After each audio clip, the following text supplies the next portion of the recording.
Насанд хүрсэн хүний шинэ газар хамт олон дасан зохицох хугацаа 60 хоног байдаг. Тэгвэл хүүхэд шинэ анги шинэ хамт олон дасан зохицох хүртлээр үүнээс илүү хоног зарцуулдаг судалгаа гарчээ. Хүүхэд бүр хаана ямар орчинд өссөнөөс шалтгаалan шинэ газар өөрийгөө илэрхийлэх, бие даахайд л харилцан адилгүй байдаг. Сургуулийн өмнөх боловсролд хамрагдсан хүүхэд болон хамрагдаагүй хүүхэд хоорондын зааг ялгаа гарах боловч маш сайн ярилцсан, өөрийнх нь үзэл бодлыг сонссон цагт хүүхэд илүү хурдан шинэ орчинд дасдаг гэдгийг сэтгэл зүйч зөвлөж байна.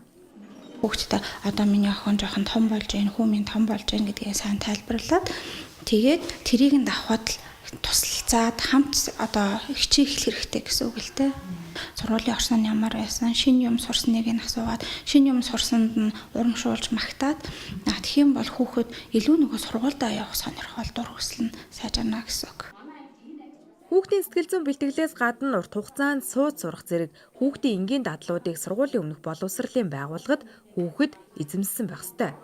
Харамсалтай нь сүүлийн жилүүдэд 1-р ангид орж байгаа сурагчдын хувьд хэл ярианы бэрхшээл нэмэгдэх болсон талаар олон жилийн туршлагатай багангийн багш хэлж байна.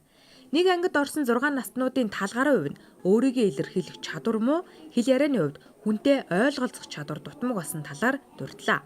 Энэ нь хит их утасны хамаарал болон хүүхдтэйгээ яриа өрнүүлдэггүй эцэгхийн алдаа гэдгийг багш хэлж байна. Энэ бол хүүхэд бол ер нь эцэгхийн тусгаж штэ.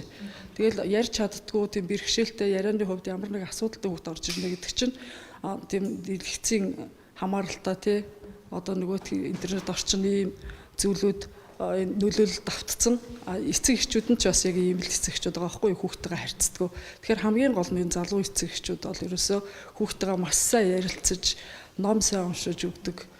Их сайн илэн далангуй ярилцаж дэлгэрэнгүй өгүүлбэр одоо бүтэн хариулт авдаг байх жишээ нь ийм энгийн өдөр тутмын зан үйлд бол хүүхдээ маш сайн сургаж бэлдсэн байх хэвээр. Тэр хүүтэйгээ ярилцж чинь одоо ингэ шинэ орчин. Тий одоо нас нөгөө бэлдээд бие даах хувцас өмсөх тэгэл бие засах барих дээр өөрийнхөө юугаар одоо өөрөө хилээд гараад бие даан шүү гэл сургаж л байна тий. Миний охин бол одоо 5 дугаар ангид орно л да. 1-р ангид орсон бүр маш их бараг жилийн өмнөөс л ярилцдаг байсан шүү дээ. Одоо ингэдэм шүү багшийнхаа зааж байгаа хичээлийг сайн анхаараараа ингээрээ тэгээрээ гэл ярилцчихсан юу хэлдэг байсан. Тэгэл авч иж өгч байсан. Хүүхдүүдээ сайн харьцал гэж зөвлөгөө өгсөн дөө. Анх 1-р ангид орохдоо сандарсан уйлсан гэх мэт сэтгэл зүйн таагүй байдлууд нь нэг үлрэл орчим үргэлжлэх нь илбэг байдаг байна.